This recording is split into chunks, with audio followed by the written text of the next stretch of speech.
Supplies होंगी तो सबसे पहले आपको चेक करना है क्या वो नेचुरली बंडल्ड है। अगर दो या दो से ज़्यादा सप्लाईज एक साथ प्रोवाइड की गई हैं तो हमें पहले चेक करना है क्या वो नेचुरली बंडल्ड है। क्या नेचुरली बंडल्ड मतलब ऑर्डिनरी कोर्स ऑफ बिजनेस में साथ में प्रोवाइड की जाती है।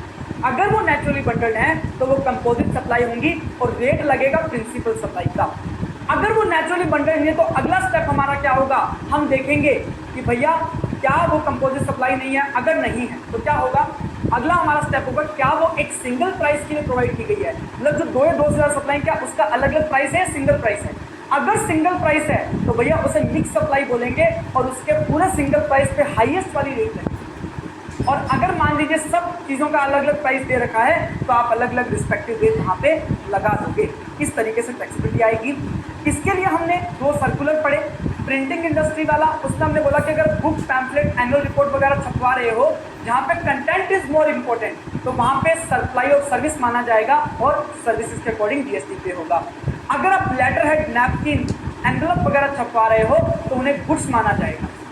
फूड एंड बेवरेज की बात करें जो सिनेमा में प्रोवाइड किया जाता है, अगर आपने फूड एंड बेवरेज अलग से परचेज किया है, सिनेमा के साथ परचेज ही नहीं किया तो बात ही नहीं आती composite key. Food and beverage restaurant service की रेट लगेगी। लेकिन अगर आपने सिनेमा के साथ परचेज किया है तो cinema being a principal supply तो सिनेमा वाली रेट लग जाएगी। उसके बाद हमने सर्कुलर्स पढ़े काफ़ी सारे। कॉस्ट और प्रॉफिट पेट्रोलियम की टैक्सेबिलिटी पड़ी तो हमने बोला अगर रॉयल्टी पे कर रहे हो गवर्नमेंट को टैक्सेबल हो जाएगा। कॉस्ट पेट्रोलियम सप्लाई नहीं होता, शेयर और प्रॉफिट पेट्रोलियम सप्लाई तो होता है लेकिन एग्जेम्प्ट होता है। सेल्स प्रमोशन स्कीम में हमने पढ़ा अगर फ्री गिफ्ट और सैंपल दे रहे हो तो क्योंकि फ्री है, कंसिडरेशन नहीं है, सप्लाई नहीं होगा except schedule 1। Buy one get one के केस में टैक्सेबल होगा।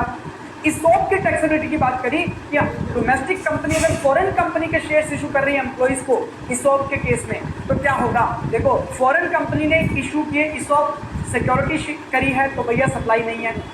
डोमेस्टिक कंपनी ने इसॉप प्रोवाइड करा एम्प्लॉय को, वो एम्प्लॉयमेंट कॉन्ट्रैक्ट के अकॉर्डिंग है तो शेड्यूल 3 में आ गया।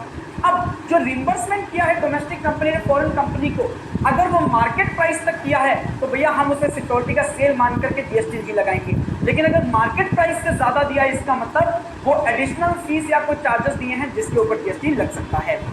उसके बाद अगर रिलेटेड पर्सन ने आपस में कोई लोन दिया एक दूसरे को, इंटरेस्ट चार्ज किया है, इंटरेस्ट तो वैसे भी एग्जाम्प्ट होता है तो एग्जाम्प्ट हो जाएगा। अगर अदर चार्जेस वसूल किए गए हैं लोन प्रोसेसिंग फैसिलिटेशन वगैरह के, अगर वास्तव में चार्ज किए गए हैं तो सप्लाई होगा वरना सप्लाई नहीं माना जाएगा। वाउचर्स की हमने बात करी, वाउचर्स दो तरीके के होते हैं, एक तो प्रीपेड इंस्ट्रूमेंट के नेचर में वो तो मनी की तरह ट्रीट किए जाते हैं तो सप्लाई नहीं होगा। एक होते हैं अदर देन प्रीपेड इंस्ट्रूमेंट के नेचर में, उन्हें एक्शनेबल क्लेम ट्रीट किया जाता है और उसको भी सप्लाई नहीं होगा। हाँ, वाउचर खुद में एक ट्रांजैक्शन, अगर वाउचर को सेल परचेज कर रहे हो तो जीएसटी नहीं लगेगा, लेकिन वाउचर से जो गुड्स और सर्विसेज परचेज कर रहे हो उसके ऊपर जीएसटी लग सकता है। उसके अलावा जो सेल परचेज कर रहा है वाउचर की एजेंट के रूप में, ठीक है, खरीदता है वाउचर, बेचता है, ट्रेडिंग कर रहा है तो वो सप्लाई नहीं है, लेकिन कुछ कमीशन चार्ज कर रहा है उसके लिए, कोई को ब्रांडिंग, एडवर्टाइजमेंट, प्रमोशन, इन सब का पैसा चार्ज कर रहा है तो उसके ऊपर जीएसटी लग जाएगा।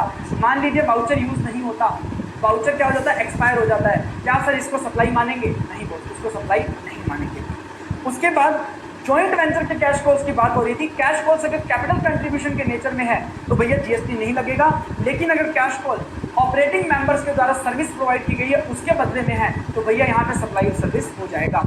यहाँ पे इंश्योरेंस कंपनी ने अगर आपको सैलवेज का पैसा काट करके क्लेम दिया है, इसका मतलब सैलवेज किसका है, इंश्योर्ड पर्सन का है, तो बेचेगा वही जीएसटी पे करेगा, इंश्योरेंस कंपनी का कोई लेना देना नहीं। अगर इंश्योरेंस कंपनी ने पूरा क्लेम पे कर दिया तो सैलवेज किसका हो जाएगा, इंश्योरेंस कंपनी का, तो जब भी इंश्योरेंस कंपनी को बेचेगा कबाड़ उसको जीएसटी देना पड़ेगा।